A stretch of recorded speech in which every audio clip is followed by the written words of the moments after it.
Hi, this is Big Watch Fan with a follow-up to my original video review of the Nixon 5130.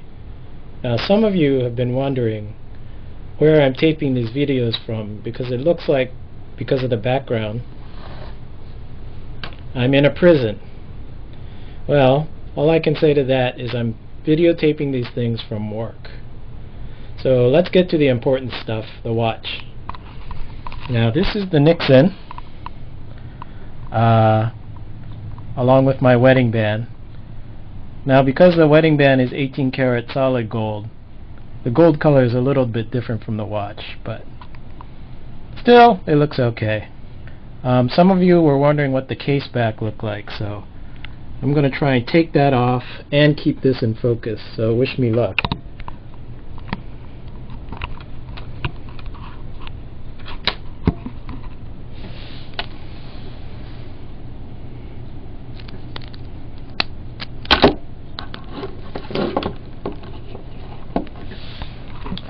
So this is the case back. Ooh, I left the original plastic on. Well, I'm going to make the commitment in front of everybody and tear that sucker off.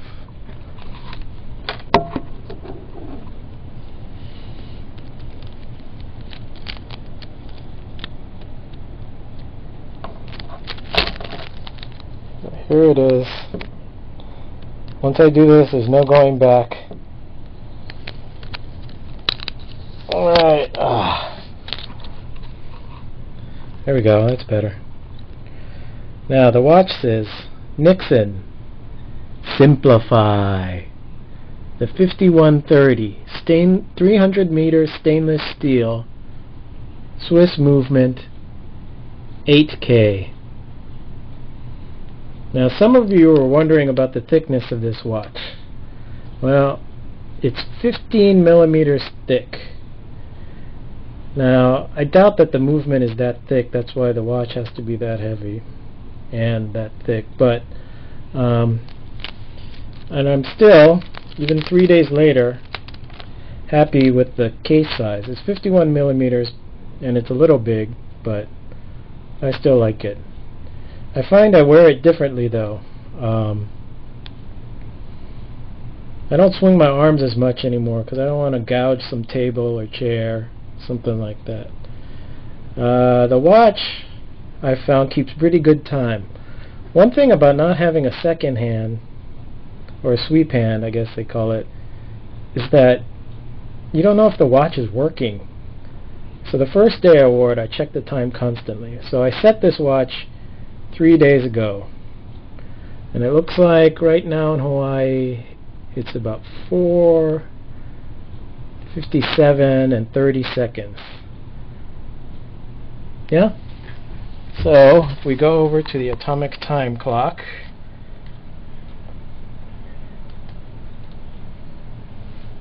we got 4:57:55. And let's see, according to this watch, 4:57, almost 4:58 now. So I might be off by 5 or 7 seconds, but it's hard to synchronize with an atomic clock and no sweep band. Some of you were also wondering how the tide dial works. So I will show you. First of all, you unscrew this thing, and then press it in, and the watch beeps. And then you push the button. It's hard to do with one hand. Okay, so what you do, push the button.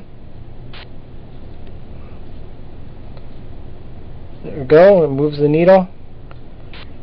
And that second beep means it's set.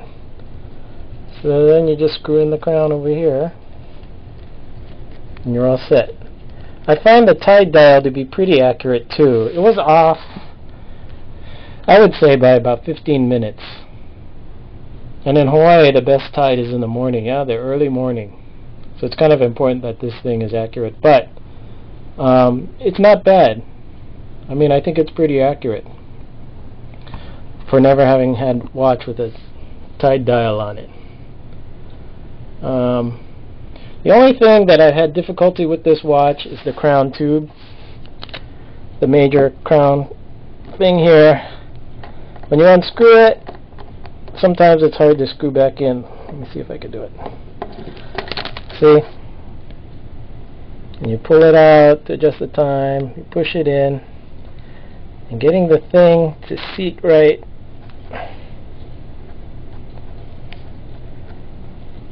is an exercise in patience.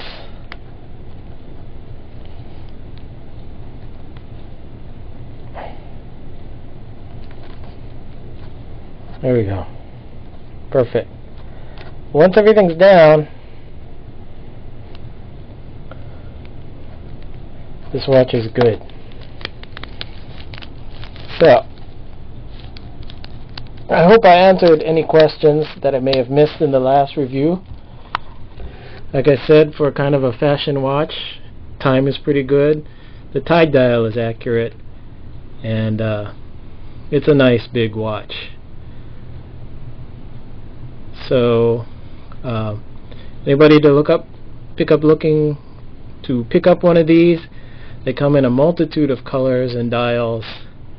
The only drawback may be its weight, but then you kind of feel manly lugging this thing around. So, okay,